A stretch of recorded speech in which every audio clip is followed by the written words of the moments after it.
Nous nous retrouvons aujourd'hui pour vous présenter mon mémoire en 180 secondes. Donc moi, je me suis intéressée à la prise en soins kinésithérapique des patients anorexie mentale en post-hospitalisation. Donc pourquoi je me suis intéressée à ce sujet? Tout simplement parce que en post-hospitalisation, les patients atteints d'anorexie mentale sont souvent lâchés hors de l'hôpital sans avoir forcément de prise en soins et de continuité de soins. Et ce qui serait nécessaire et bénéfique pour elles, notamment la kinésithérapie qui aide justement à avoir une meilleure conscientisation corporelle et donc à avoir une possibilité de guérison plus élevée. Je vais passer à la présentation de la maladie. Donc qu'est-ce que c'est que l'anorexie mentale?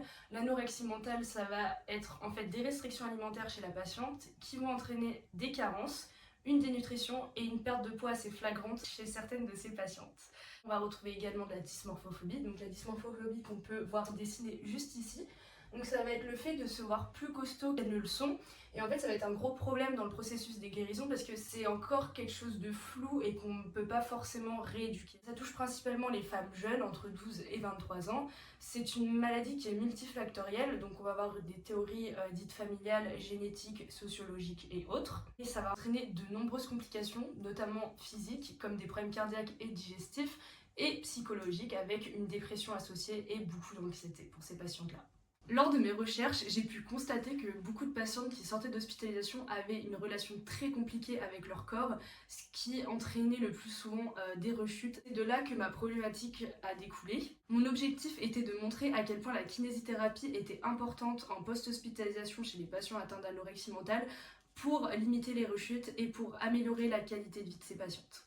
Passons à la méthodologie de mon travail. Donc moi je me suis appuyée sur des recherches récentes.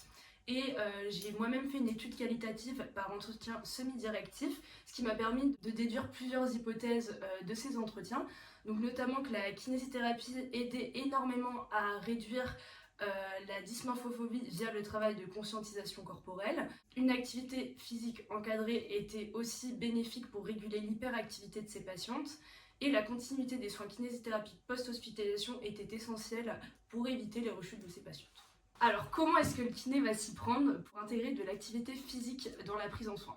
Donc, le kiné va pouvoir proposer plusieurs types d'exercices comme le yoga, le pilate, le stretching, le renfort musculaire et la respiration dirigée. Parce que ce sont des patients qui ont tendance à respirer au niveau thoracique haute et on va leur apprendre justement à respirer au niveau abdominal pour avoir une meilleure conscientisation corporelle également. Mes recherches ont également souligné l'importance d'intégrer des formations spécifiques à cette pathologie pour les kinésithérapeutes, ce qui permettrait d'intégrer au mieux les kinésithérapeutes dans le parcours de soins et d'avoir une prise en soins adaptée à la pathologie.